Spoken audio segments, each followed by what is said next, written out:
get on the list. The LGBTQ business, you got to get on the list. The LGBTQ business, got to get on the list. The LGBTQ business, got to get on, got to get on, got to get on, got to get on, got to get on the list. The LGBTQ business, LGBTQ business.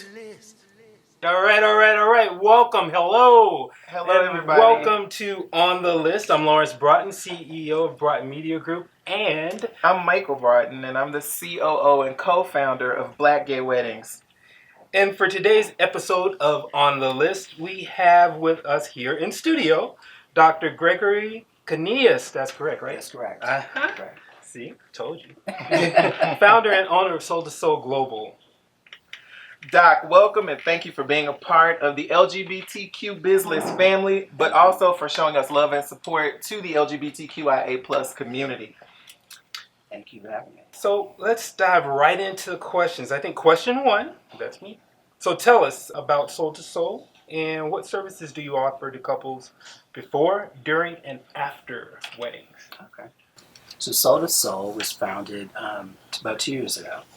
We help couples, LGBT couples, to do pre-marital counseling before they get married. Honestly, it's at any stage of marriage, but obviously it would be better to do it before you get married. Right. We do weekend retreats. Pandemic kind of sidelined those. The last one was in February 2020, but we're getting ready to start those again. The first one will be in July, end of July, the Long Beach Renaissance in Long Beach. Okay. And then DC, Scottsdale, Martha's Vineyard, Palm Springs. You're all over the place.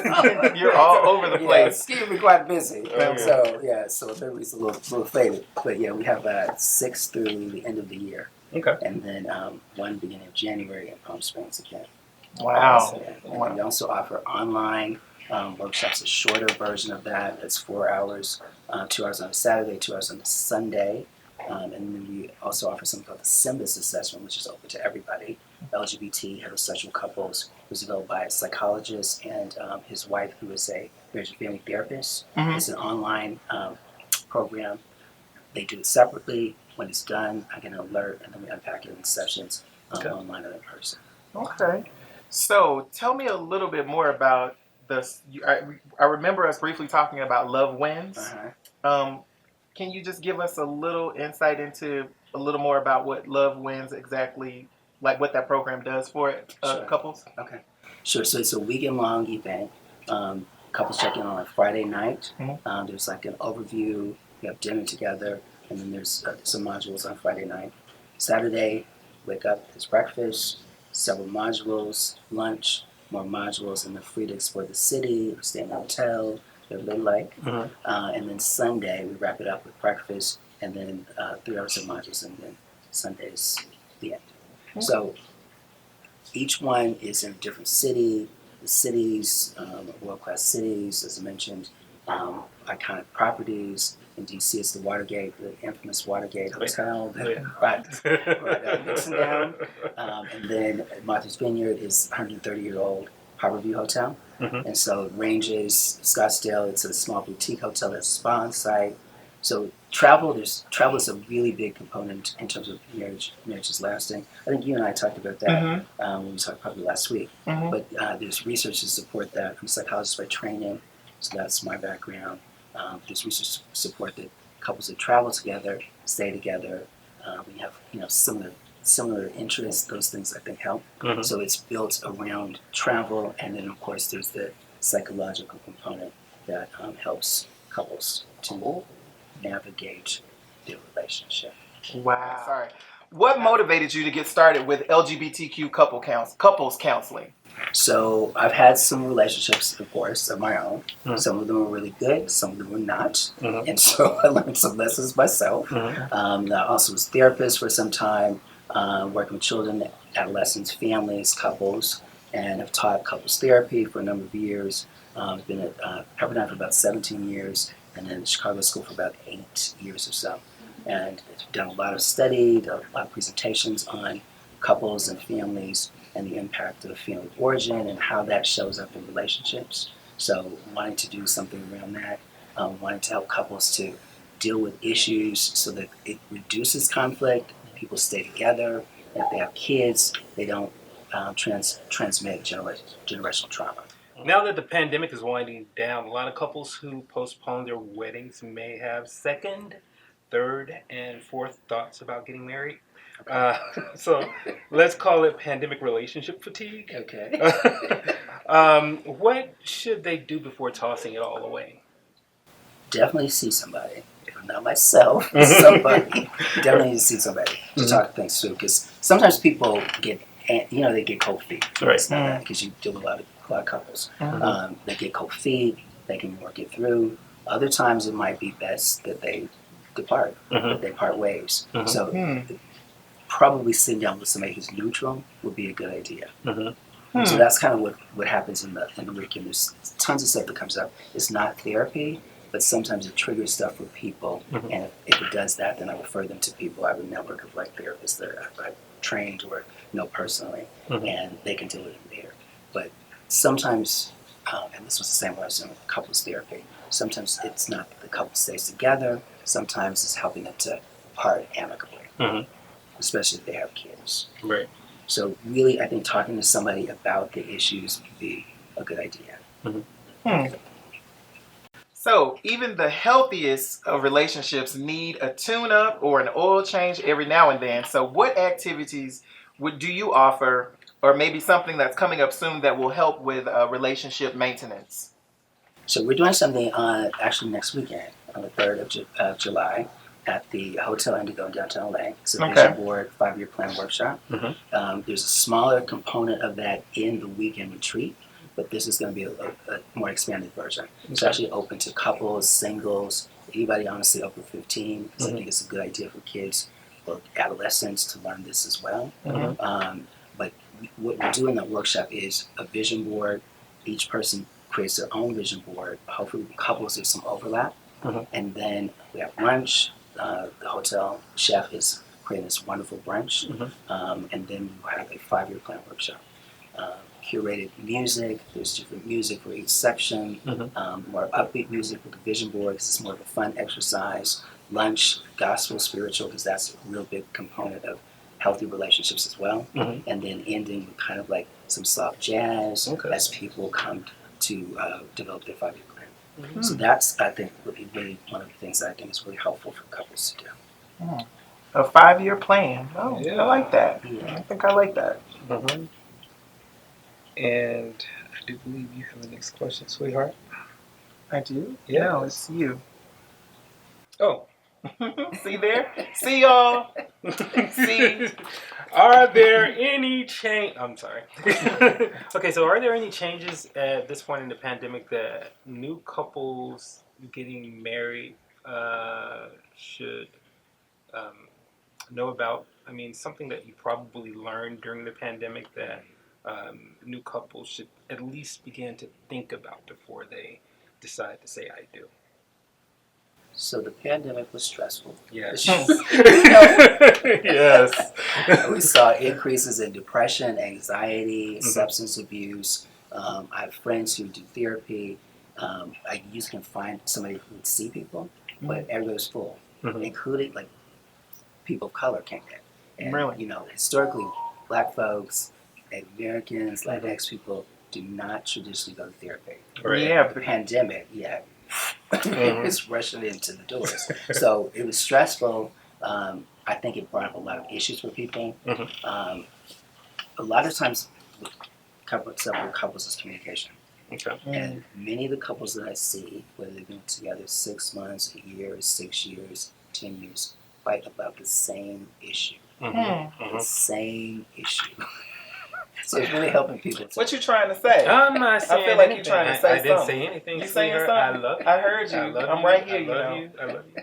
We fight about the dishwasher, y'all. Do anybody else fight about the dishwasher? I know it's petty, but we fight about the dishwasher because he feels like it should go in this way. It's got to be loaded a certain way. So Yeah, child. As long as it gets washed and it's clean, it's fine. It doesn't matter how it goes in. The job gets done. That part. So, as long as that part. So yeah, sometimes it can be tiny little things that are triggers for people when you're in a marriage, in a relationship that, you know, will trigger something that will cause that person or that other person to, I don't know, set them off. But I like what you said because during the pandemic, they said domestic violence was at an all-time high. It was high. Like people were literally getting smacked on at the house. Yeah. Not I, but you know, I heard on the news, you know, that's what they were doing. But anyway.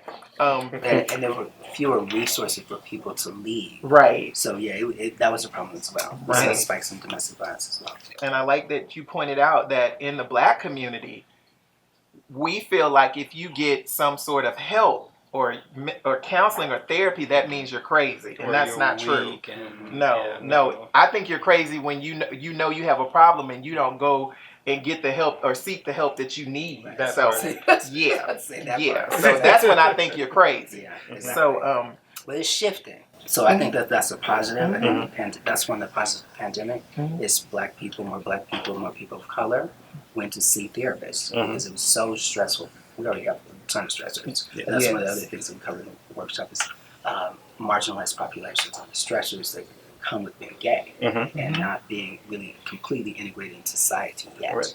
And so all that stuff was triggered, and so people went to seek help. And I think people like Taraji Henson, she has a foundation, it's LA-based, has been doing a really good job educating people. Beam, another LA-based mental health organization, have been really doing a good job getting that out into the community so people don't feel the stigma that existed like 5-10 years ago. it's okay, y'all. If something's wrong, pick up the phone. Call Dr. C. He'll talk to you. Yes, Call he somebody. will. Call a friend. You know, get the help that you need because that is very important because suicide is on an all-time high. Yeah. People are taking their lives and because of all kinds of things. So we want to ask you this question. What inspired you to join the LGBTQ business? Because I saw like similarities in terms of what y'all do and what we do. Elevating the Black gay experience, elevating couples. I thought that was a good match. Plus the beautiful website, Instagram, like the pictures are inspirational for everybody. You guys are very wonderful. Oh, thank I had you. really great interaction with you. So I'm hoping that it is a successful partnership. Oh, yeah. Absolutely. For years to come. Absolutely. What does a new media outlet like Black Gay Weddings mean for you and for the clients you serve? Hopefully getting stuff out to clients that traditionally wouldn't come to see me or somebody who does mental health. Everybody I think needs it, like you said. And I think people are starting to realize that. But it's a hard sell because I'm really selling mental health. Even though it's not therapy, I'm asking people to look at their stuff and how that stuff impacts their own life and how it impacts their relationship with their partner. So it's not like people like wanting to Right. get I there. got that. But when they come, the takeaway is amazing. And people learn so much stuff about themselves, how they family origin stuff has impacted them, how communication, because most of us don't learn how to communicate in our families of origin. We just don't. People aren't teaching us how to do that. And so they learn communication, they learn to have open conversations about sex. That's always interesting, as you might imagine. Yeah. Right. People, some of the stuff that people talk about, like we do an assessment. On one side is kind of vanilla stuff, and the other side is a little bit more risque. And their categories, yes, no, maybe. And it's interesting to see who puts marks in yes, no, and maybe in conversations between the partners. Like, hey, Yeah, well, you have a maybe? Right. Do you Yeah. think that could be a yes? well, that sex is a big part of a marriage. That's very important, and that's something that definitely has to be discussed. And a lot of people, before they get married. You know, we ain't that- gonna go yeah, there. that We conversation won't go needs to there. be That's a whole had. nother conversation. We're not gonna talk about that. But I always felt like, you know, you ought to test drive the car before you buy it. That's all I'm saying. So you don't want to pull off the lot and you find out you got a lemon, honey. You don't want to do that. So I'm just saying, if you go to the Mercedes dealership, you know, you might want to, you know, ride around a bit first, you know, make sure everything sizes up right and, you know, everything, the amenities are all there. I'm just saying. So I'm going to stop. I'm going to leave that alone. Yeah, there are no lemon laws in marriage, right? No.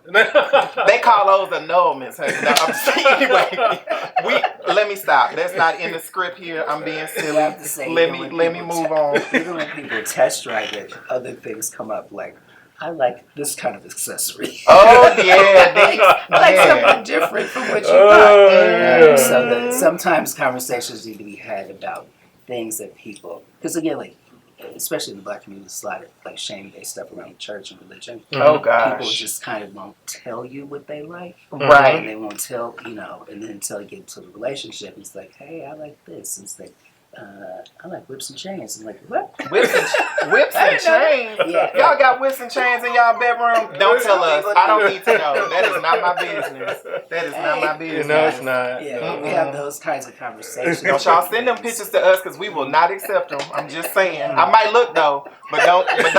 You know, if you send them, I mean, I ain't got no choice. I'm just saying, don't send them. I'm playing. Don't send them. Don't send them. Do not send your whips and chains, boudoir photos here. We're not looking for that. We not. Moving right along because I could stay on that for a minute. That's good. That's the silly part of me coming out. But what would you say to a wedding creative or a business professional that's on the fence about joining the BGW Experts Directory, the biz list that we have? What would you say? What could you say to that particular vendor about why they should join? I would say definitely join, because I think you guys offer a level of services different from other vendor lists. Like being here right now, this has not happened with any other vendor list that I'm on. So very like personal touch. Can access you guys, you DM, you answer right back. My interns have posted pictures from your website, from IG. You guys are always so gracious about allowing us to do that. So I think that it's just a different level of service. You're very committed to, again, elevating the Black experience, and so that's why I joined. Oh, thank you. That makes us feel so good. We really appreciate the love and the support.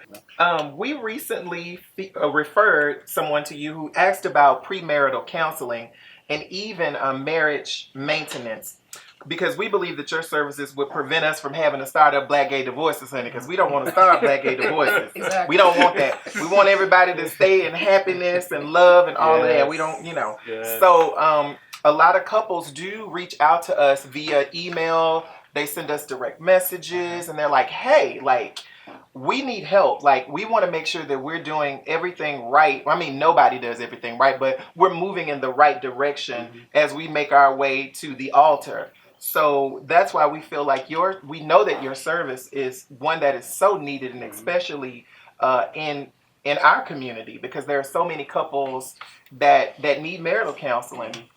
So if you want more information about Dr. C and Soul to Soul Global, or you're interested in actually booking a session with him, he is on the list. All right, and you can find him on lgbtbizlist.com.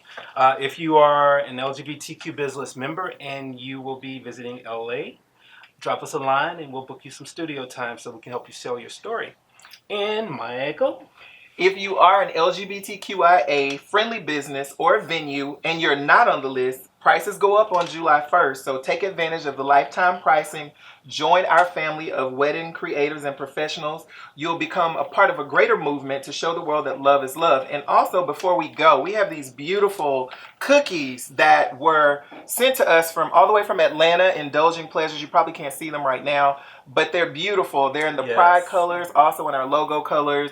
They say pride, gay, love, all that wonderful stuff from Indulging Pleasures. We want to thank Michelle. Thank you, Michelle. She also even sent us some cookies that say love is love. These are beautiful. She is one of our preferred vendors. Please go check her out in Atlanta. Indulging Pleasures. Michelle, she does a fabulous job. She also sent us a little extra stuff. I ate that already. There was some what were the red velvet cookies with pecans. Listen, and Michelle, I want you Michelle, to actually DM me because he told me that you didn't send any cake pops. I just want she didn't send no cake pops. I want to make sure that you didn't send It's time for us to log off. It's been so wonderful having you all, having you in the studio with us today. We look forward to doing more things with you, Dr. Canillas. And if you have a problem, remember that there are resources out there in your area. Also, check out Dr. C's business, Soul to Soul Global, on the LGBTQ biz list. Please reach out to him, and maybe he can even refer you to some other sources that are in your area that can provide you with the help that you need. So thank you so much, and this has been great, and we look forward to having you on again. Thank you. Absolutely. Thank you. And until next time, we will see you here on the list. Bye. Get on the list. The LGBTQ business. Got to get on. Got to get on. Got to get on. Got to get on. Got to get on the list. The LGBTQ business. LGBT.